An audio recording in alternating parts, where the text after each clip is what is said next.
জিম্বাবুয়ের বিপক্ষে কেমন হবে টাইগারদের প্রথম টেস্টের একাদশ? একাদশে 2 স্পিনার ও 3 পেসারকে নিয়ে শক্তিশালী দল গড়েছে টাইগাররা। জিম্বাবুয়ের বিপক্ষে প্রথম টেস্টেই অভিষেক হতে যাচ্ছে তানজুম হাসান সাকিবের। প্রথম টেস্টে টাইগারদের একাদশে থাকছে যারা, ওপেনিংয়ে দেখা যেতে পারে সাদমান ইসলাম ও জাকির হাসানকে।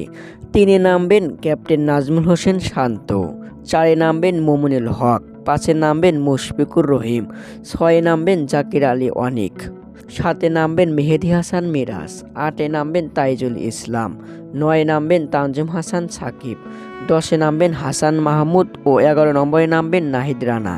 রবিবার থেকে শুরু হচ্ছে দলের 2 ম্যাচের টেস্ট সিরিজের প্রথম টেস্ট। ম্যাচটি শুরু হবে সিলেট আন্তর্জাতিক ক্রিকেট স্টেডিয়ামে সকাল 10টায়।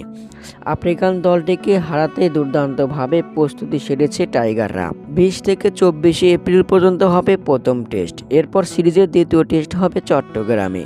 জিম্বাবুয়ের বিপক্ষে সিরিজ জিততে মারিয়ে লাল সবুজ জার্সির প্রতিনিধিরা।